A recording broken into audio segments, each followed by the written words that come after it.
주님의 이름으로 은혜와 평강을 기원합니다. 사무엘하 5장 성경 칼럼.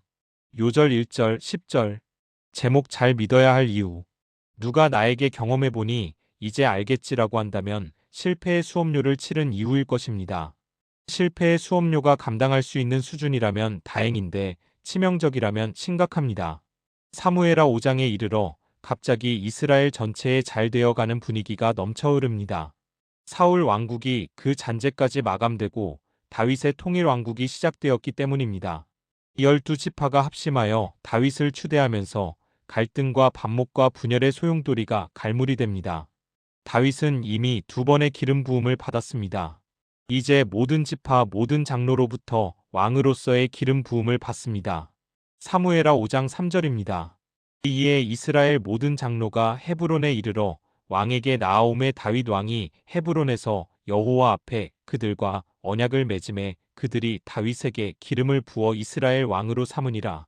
사울을 왕으로 세울 때는 사람의 필요이었지만 이제는 하나님께서 세운 왕이 다윗임을 고백하고 있습니다.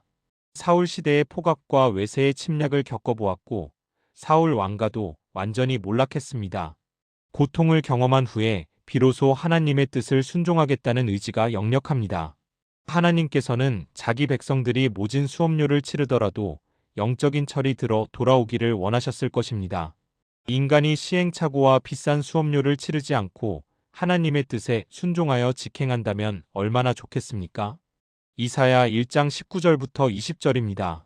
너희가 즐겨 순종하면 땅의 아름다운 소산을 먹을 것이요 너희가 거절하여 배반하면 칼에 삼켜지리라. 여호와의 입의 말씀이니라. 이스라엘의 신앙적 회개로 벌어지는 번성과 형통과 승리는 참 멋지고 아름답습니다. 잘 믿어야 할 이유를 깨닫는 것이 물리적으로 경험한 후라면 시간도 걸리고 대가도 치러야 합니다. 하지만 성경의 사건과 교훈을 순수하게 영접하여 나의 것으로 삼으면 매우 지혜로울 것입니다.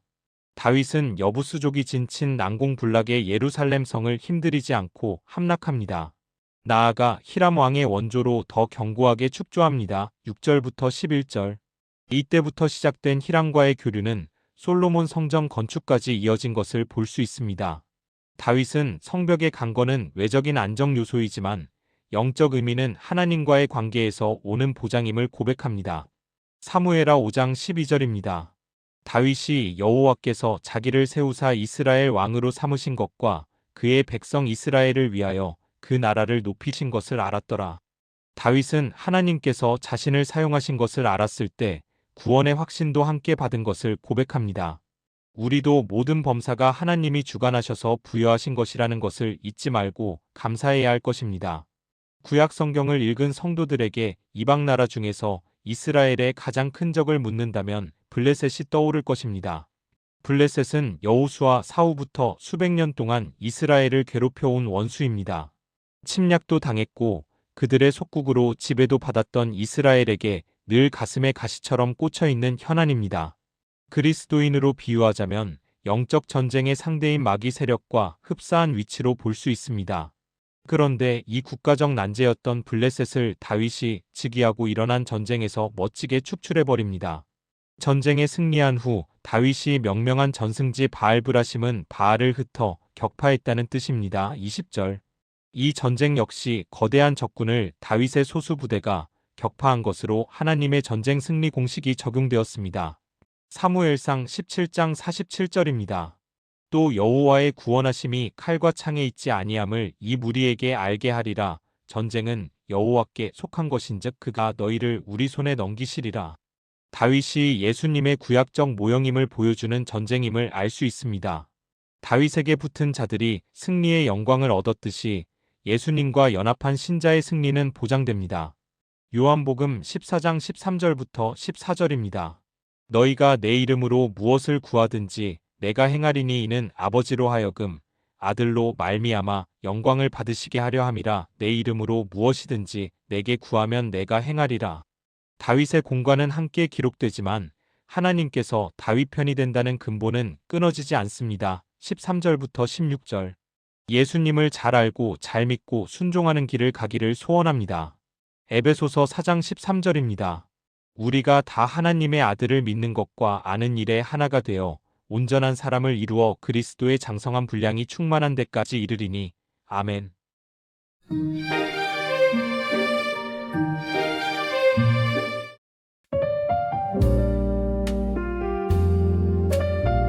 주님의 이름으로 은혜와 평강을 기원합니다. 사무엘하 6장 성경 칼럼. 요절 7절, 14절. 제목 속도보다 방향. 차를 운전할 때 목적지에 속히 가기를 원합니다. 주행 속도에 따라 빨리 도착할 수는 있으나 방향을 잘못 잡으면 아예 다른 곳으로 가게 됩니다. 인생에서도 선한 동기와 철저한 준비를 했음에도 결과에서 다른 곳에 도착되어 있을 수 있습니다. 영적 지식은 방향과 같아서 영적으로 무지하면 하나님의 뜻과 다른 결과를 가져옵니다. 사무엘하 6장에는 왕권의 안정을 이룬 다윗이 하나님의 궤를 옮기는 과정의 실패와 회복이 기록되고 있습니다. 하나님의 궤는 그동안 법궤, 언약궤, 증거궤로 불리우며 보이는 세계에서는 최고 가치의 성물입니다. 성막 지성소의 중심에 위치하고 하나님께서 임재하는 속죄소의 시은좌이기도 합니다. 사무엘하 6장 2절입니다. 다윗이 일어나 자기와 함께 있는 모든 사람과 더불어 바알레유다로 가서 거기서 하나님의 궤를 메어 오려 하니 그 궤는 그룹들 사이에 좌정하신 만군의 여호와의 이름으로 불리는 것이라. 이스라엘의 패역으로 이방인에게 넘어갔다가 7, 80년 동안 바알레유다 즉 기랴저아림에 방치되어 있는 상태입니다. 신앙심이 투철한 다윗은 하나님의 궤를 예루살렘에 가져와야 한다고 생각하고 철저한 준비를 합니다. 3만 명의 군사와 새 수레와 온갖 악기를 갖춘 연주대의 주악이 울려 퍼집니다. 1절부터 5절. 이대로 순조롭게 진행되어 백성들의 환호를 받으며 입성하면 심히 아름다운 축복이 되었을 것입니다. 하지만 이 작전은 대실패로 끝나게 됩니다. 운송 책임자였던 우사가 말이 뛰는 바람에 흔들리는 법궤를 잡다가 그 자리에서 즉사해버리고 말았습니다. 사무엘하 6장 6절부터 7절입니다. 그들이 나곤의 타작 마당에 이르러서는 소들이 뛰므로 우사가 손을 들어 하나님의 궤를 붙들었더니 여호와 하나님이 우사가 잘못함으로 말미암아 진노하사 그를 그곳에서 치시니 그가 거기 하나님의 궤 곁에서 죽으니라.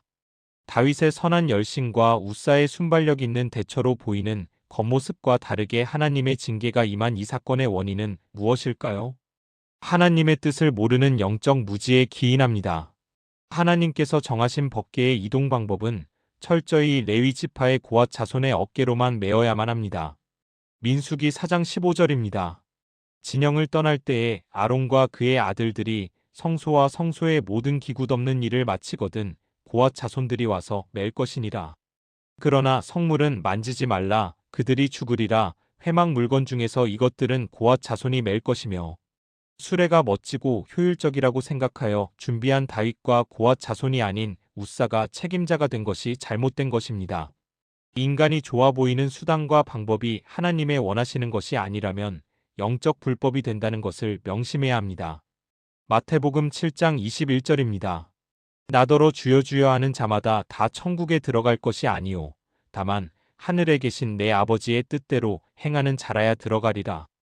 두려워하는 다윗은 법궤를 오베데돔의 집에 3개월 동안 안치하는데 이로 말미암아 그 집은 축복이 임합니다. 12절. 하나님의 것에 대한 소유가 이토록 영광스럽고 모시는 태도에 따라 복과 저주가 임한다는 사실이 매우 놀랍습니다. 시행착오의 원인을 안 다윗은 이제 율법의 절차에 따라 법궤를 예루살렘으로 모셔옵니다. 궤를 어깨에 매게 하고 제사를 드리고 다윗은 배로 된 에봇을 입습니다. 13절부터 15절. 왕복을 벗고 평민들이 입는 배 에봇을 입는다는 것은 하나님 앞에 자신은 한 평범한 백성임을 고백하는 것입니다.